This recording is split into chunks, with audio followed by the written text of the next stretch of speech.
Captain Sisko sat in his quarters, recording a personal log, stumbling at first, as he struggled to recall the date. After confirming it with the computer, he began to speak, his tone weary and troubled, stating that he has to try and justify what he's done. That maybe if he could lay it all out in his log, it would start to make sense.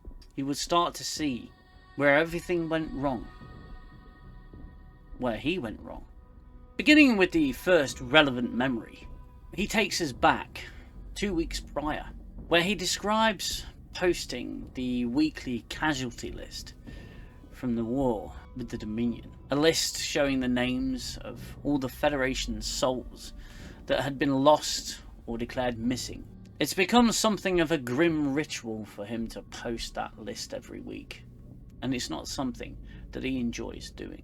Not a week goes by that someone hadn't had a name of a loved one, a family member, a colleague or a friend that showed up on that damned list. We then see Dax finding a name, someone which she once knew, the skipper of the Cairo and her former instructor. Now the Cairo had disappeared along the Romulan border, and the crew surmised that the Dominion must have crossed Romulan space in order to launch a surprise attack on the Cairo. The conversation continues. How is it that the Romulans are just allowing the Dominion to violate their borders so brazenly? Sisko explains that the Romulans have a treaty of non-aggression and friendship with the Dominion, and are basically allowing the Dominion to do whatever it is they wish, all in the interests of peace. Dax points out that the Romulans are able to just sit there and watch as their greatest enemies duke it out in an all-out war. There's no stakes for them, no reason for them to get involved. It's at that moment where Sisko tells us he made a decision, one that would turn the tide, one that would give the Federation a fighting chance. He was going to bring the Romulans into the war.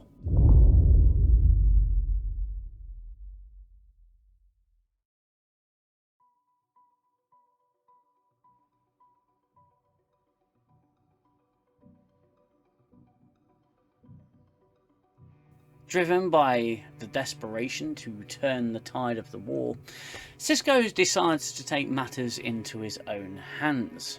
He devises a plan to convince the Romulans that the Dominion, their apparent friends, are planning to betray them, hoping that this will prompt them into joining the Federation-Klingon alliance. After a role-playing exchange with Dax, Sisko realises that he's going to need to provide the Romulans with proof of the Dominion's duplicity. With the proof, if it did exist at all, probably locked away deep within the Cardassian government, many light years away on Cardassia Prime, Sisko enlists the help of Garak, our favourite plain and simple tailor, stroke spy. Garak, known for his cunning and unscrupulous nature, agreeing to speak to his contacts on Cardassia and using every last resource that he has there to investigate the possibilities of retrieving the evidence that they need. He warns Sisko that it may be a very bloody, very messy affair. Sisko reminds him that he just posted his 14th casualty list. He's already involved in a very messy and bloody affair, and that he would do anything that it took, anything, to get the Romulans on side with the Alliance. But he can't do it alone. He asks Garak, are you in or out? Garak is in. As Sisko takes us on the journey of his log, he narrates that that's probably the first stepping stone that he laid with good intentions on the road to hell. Being woken up to news that the Dominion had invaded Beta Z, the situation grew more desperate. Sisko pays Garak a visit, as 3 days have already gone by, and he should have made some progress with his inquiries. Garak calmly informs Sisko that every single contact that he had and made contact with is now dead. dead within 3 days of talking to Garrick. Dejected, Sisko goes to walk away, when Garrick turns and says, "I hope you're not giving up that easily. After all, the stakes are much higher than a few dead operatives." Now, the plan to recover the evidence they need may have been in shambles, but Garrick has a plan. A contingency plan, if you will. You see, to convince the Romulans of Dominion duplicity, Garrick offers a plan to create a forgery, a holographic recording of a high-level Dominion meeting, where plans to attack Romulus are discussed. To accomplish this, they need 3 things. Number 1, a Romulan senator named Vreenak, the very same Romulan who negotiated the non-aggression pact with the Dominion in the first place. They need a meeting with him. Garrick is convinced that if Sisko invites him for a secret meeting, he'll come and knock it. Number 2, a genuine Cardassian one-time use optolithic data rod, used only for official record keeping and almost impossible to forge. And number 3, the services of a master forger. His name is Grathon Tolar, and he's currently being held by the Klingons, awaiting execution. Garrick manages to convince Sisko to speak to Chancellor Gowron and get him released. Now, once brought to the station, a very grateful Tolar agrees to work on the forgery, and after Sisko mentions Garrick is involved, Tolar's mood goes from jovial to serious, and he agrees to wait quietly in his quarters.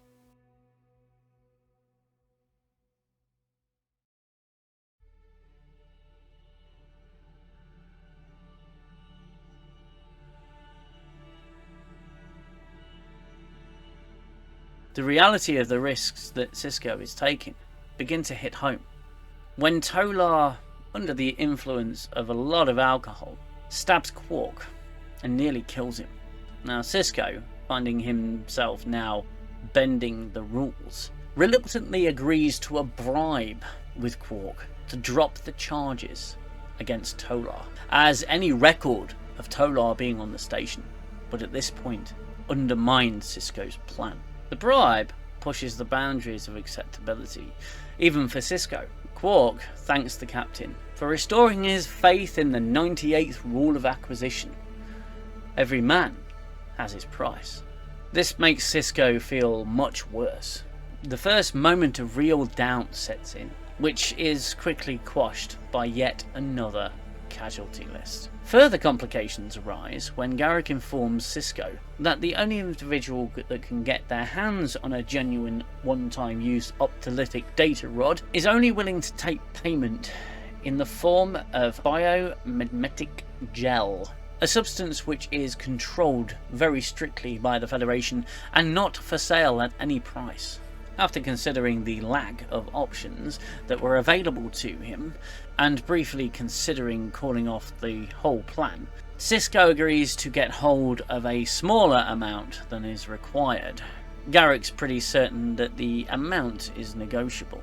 After later speaking with Dr. Bashir and securing the shipment of biomimetic gel, much to Dr. Bashir's official protest, the purchase of the rod goes ahead. It's time to create the forgery.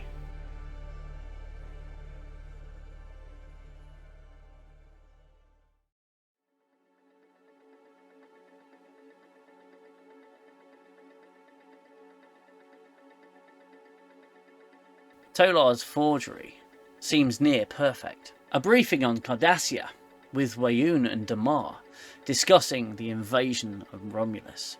The program plays and almost convinces Sisko that it's real, especially as it contains extra bickering and pettiness on the likes of Weyoun and Damar, always vying for the superior position. With news that Senator Vreenak was on the way to DS9, the plan, now approved by Starfleet, would seem to be coming together. Once approved, Tolar records the program onto the data rod.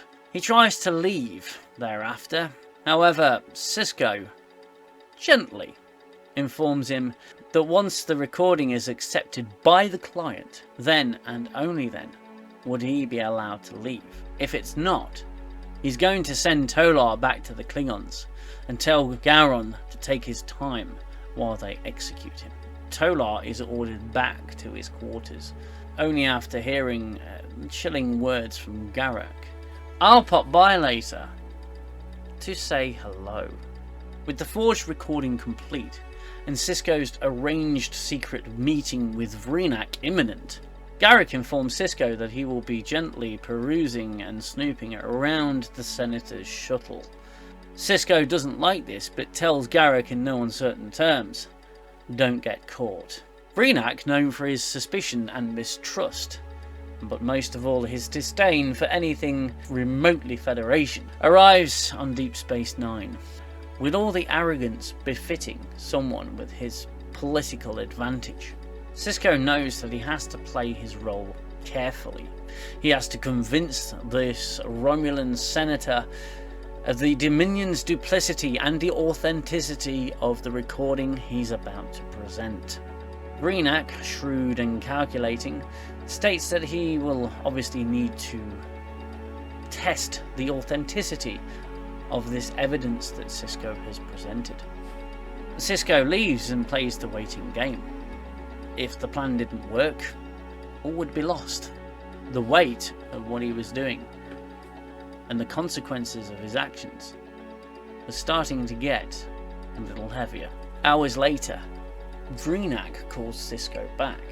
His demeanour calm and collected as he orders his soldiers to leave the room.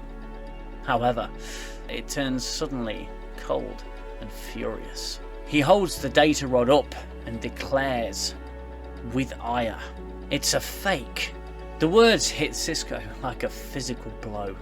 Vreenak then declares his intention to return to Romulus with this fraudulent data rod and expose the Federation as liars, which would likely lead to a Romulan alliance with the Dominion. The worst outcome, it would seem, had come true. Sisko is now left reeling. His desperate gamble failed, and fearing the worst possible outcome, as Vreenak departs the station, the situation appeared hopeless, with the Federation's prospect for victory looking bleaker than ever.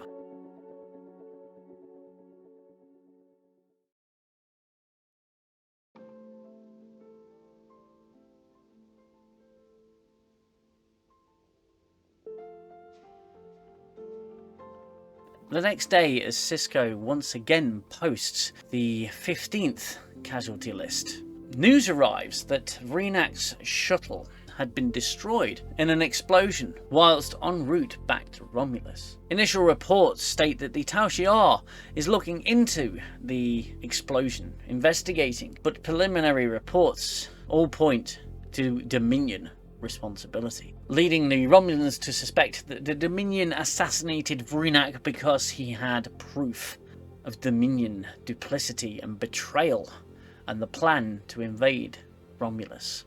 Sisko, excusing himself, charges into Garak's shop. He enters, striking a blow to the Cardassian that flings him half across a table. It would seem that Garak had anticipated Vreenak's refusal to believe the forgery, or that Tolar wasn't quite up to the challenge of creating it in the first place, and had planted a bomb on the shuttle, ensuring the Romulan senator's death would appear to be a Dominion assassination. Garak attempts to calm Sisko down. He points out that Sisko's goal will be achieved. The Romulans will be convinced that the Dominion had betrayed them, and will declare war on the Dominion and join the Federation in battle. Sisko casts doubt on that, stating that if the rod survived the explosion, the Romulans will simply know it was a forgery and consider it fake. Garak quashes this, because any imperfections in the recording will appear to be a result of the explosion itself. Still raged, Sisko asks about Tolar, insinuating that Garak must have also had him killed too. Garak, whilst not directly refuting this claim, states that Sisko should think of them as both victims of war, which only angers Sisko more, dealing a repeated blow to Garak's once unbruised Cardassian complexion. Garak argues that sacrificing the life of one Romulan senator, one criminal, and the self-respect of one Starfleet officer is a small price to pay to win the war. Sisko, horrified and morally conflicted, initially struggles with the enormity of what he's been implicit in. However, he knows that Garak is right, and the Romulans enter the war, which will likely turn the tide and the future of the entire Alpha Quadrant. Back in his quarters, Sisko finishes his log entry, reflecting on his actions. He acknowledges that he crossed a line and compromised his values, but he convinces himself that it was all necessary for the greater good. Okay, so he lied. He cheated. He bribed men to cover the crimes of other men. And he's an accessory to murder. As he contemplates the consequences of his choices and the price of his victory, he utters a final, pained admission. He thinks he can live with it. And if he had to do it all over again, he would. Because he can live with it. He can live with it. And with a heavy heart, Sisko deletes the entire log entry. The captain's log screen turns black.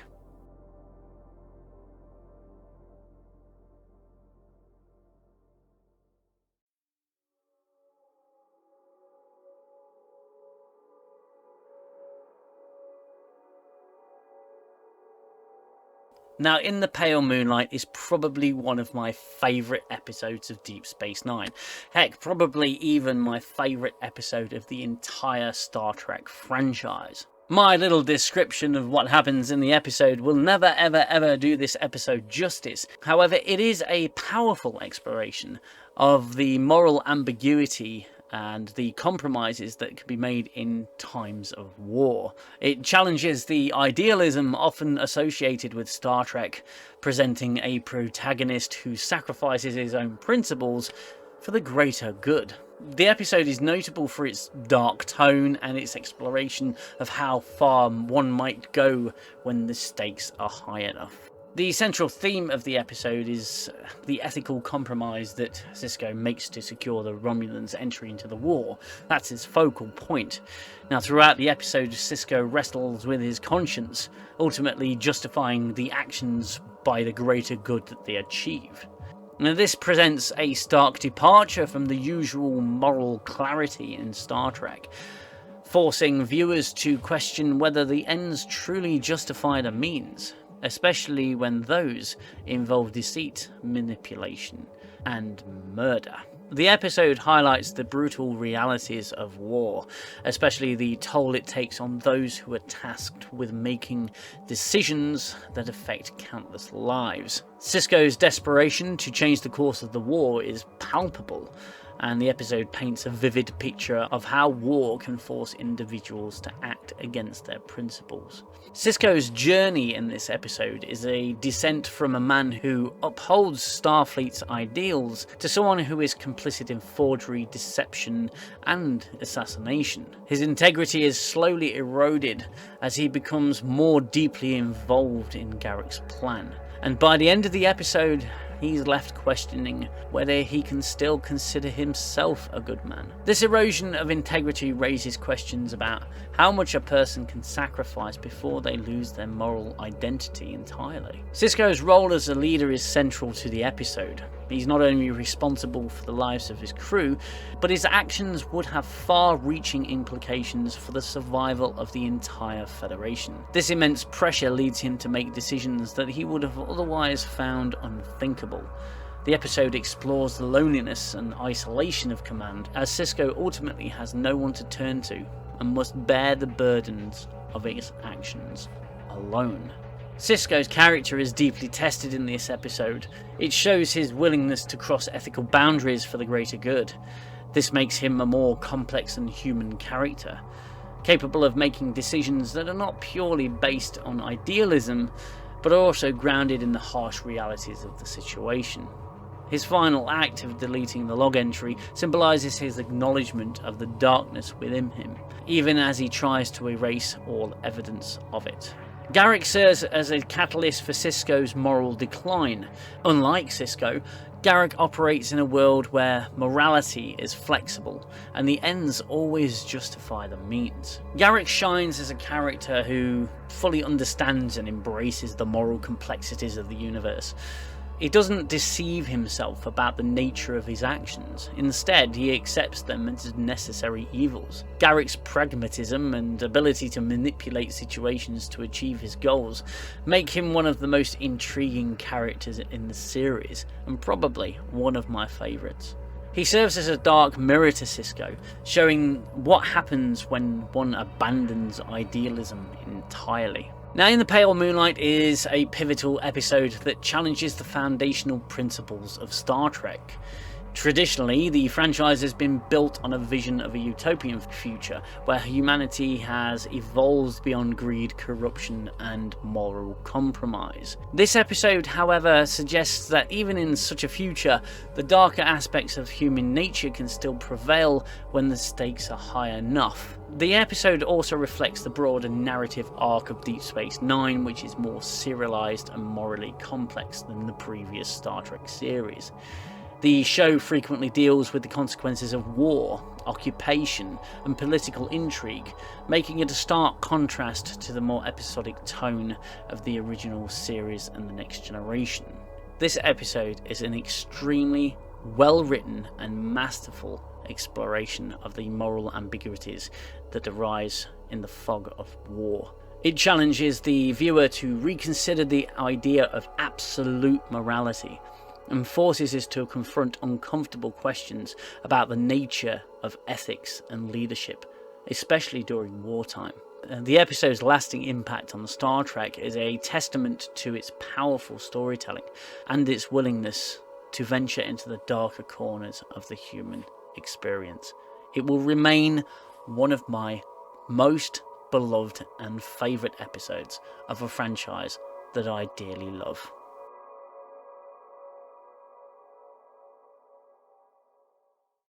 I do hope you've enjoyed this video. If you are new here, then hit that like button and subscribe to the channel for more content. Be sure to hit the bell notification icon so you get kept up to date with all of my latest videos.